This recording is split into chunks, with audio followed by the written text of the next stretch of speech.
Frank Gaffney joins me now, the founder and president of the Center for Security Policy. Frank, it's good to have you back.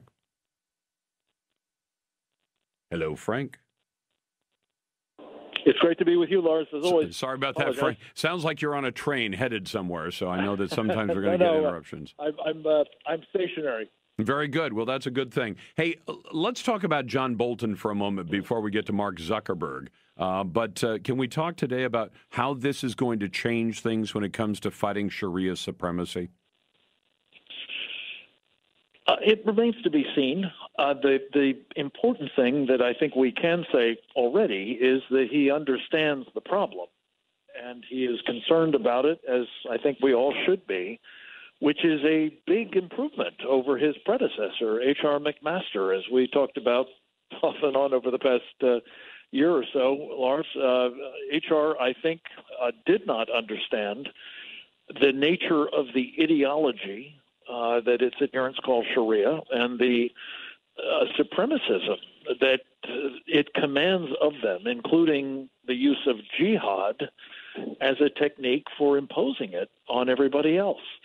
And if you don't understand that, it's insuperably hard to actually do something about it, do something effective about it. And what was so tragic from my point of view was President Trump, in the course of the campaign, laid it out pretty, I think, compellingly, particularly in a speech that he delivered in August of 2016, August 15th to be precise, in Youngstown, Ohio. And he walked right through what the nature of the problem was. He called it radical Islamic terrorism. He talked about it as an ideological struggle. He talked about the need for a counter-ideological effort to defeat it. He talked about Iran as a threat. He talked about ISIS as a threat. He talked about, not least, the networks that are operating in our own country, which is, of course, the Muslim Brotherhood, all working in the same direction to try to impose Sharia, this totalitarian system, on the rest of us. And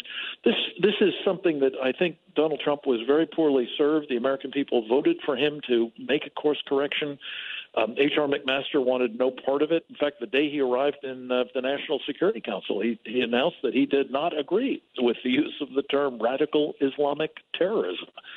In the intelligence business, Lars, that's called a clue.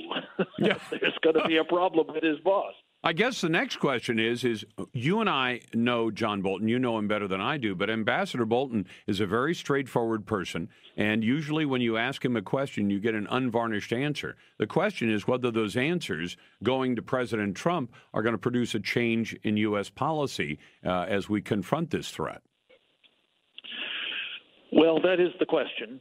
There are, of course, still in the government people who are of the view that there's nothing wrong with Sharia, or it's being poorly understood, or at the very least we can't do anything about it. And John is going to have to overcome that. But I think with the shared view that he has with the president about this problem, there is an opportunity, a chance. And I think it may be a fleeting chance, I'm sorry to say, but at least we have that chance. Praise God.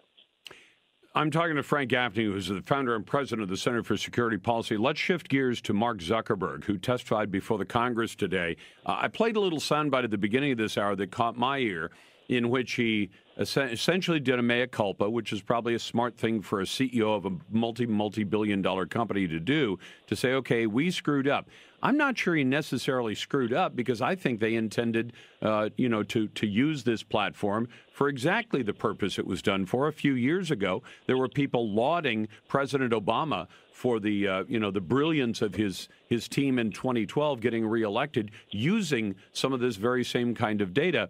But Zuckerberg talked about how, oh gosh, we've done things wrong and we need to do a better job with your guidance, Congress, in shutting down various kinds of speech. And he mentioned hate speech. And the minute he mentioned that, I got my back up, because I thought, this guy is talking about letting a private company, and a private company can do what they want, decide who is engaging in hate speech. And I have a feeling I know what liberals would define as hate speech. I know what I would define as hate speech, and the definitions are nothing like each other. Is he effectively saying we want the power to choose who gets free speech and who does not?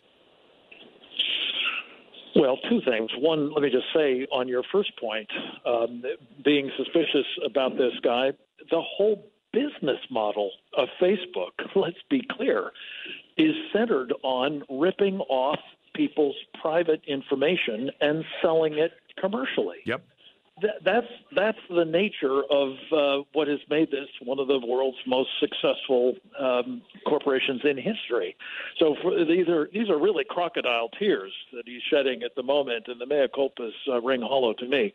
To your second point, I think that this idea that they are going to be intensifying what amounts to, let's be honest, censorship. Yep. By deciding who's going to have prominent positions on their platform and whose information is going to be suppressed. And yes, he may call it hate speech, or more to the point, the Southern Poverty Law Center may call it hate speech, or the European Union may call it hate speech. I call it, not all of it, obviously, but much of it, including my own material, the kind of information that is responsible, serious, accurate, and necessary for the American people to have to make informed judgments about their national security. He is interfering with that in a way that is, not, I believe, the role of a purveyor, a neutral purveyor of data and information.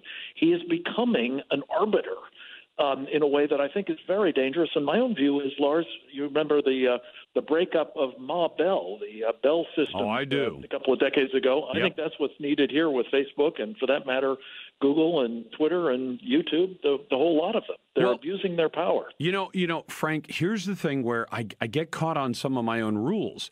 The idea is if this is a private company, they can do what they want. A private newspaper can decide which letters to the editor that it publishes and which it does not. So I start from that premise, but then when you say, but Facebook is a one-off, there is no other entity as big and as pervasive as it is. And now, Zuckerberg is saying we want the power to choose who puts what information on, but we still want to present ourselves as a place where people can come on and say what they want, except we're going to decide that certain people won't be able to say diamond and silk, for example, as a couple of people who've recently been subject to private sector censorship of the message that they have, I think because they're backers of Donald Trump.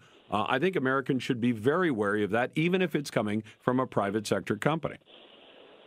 You're absolutely right, Lars, and I don't think this is inconsistent at all. I think this is the kind of thing that in the normal free market place would self-correct. You would have people who are trying to do that, and there would be others who would emerge who say, I'm not going to do that. In this case, these companies, these IT giants as they're called, are essentially monopolies. They've become so large, so dominant, that it's very difficult, if not actually impossible, for companies that want to compete with them and offer services that they're not providing to do so. So this is the challenge. And as I say, I think a free market solution is to let competition be restored by using the processes that we saw break up Ma Bell. Well, it's not a bad idea. Hey, Frank, thank you so much for what you do at the Center for Security Policy. That's Frank Gaffney.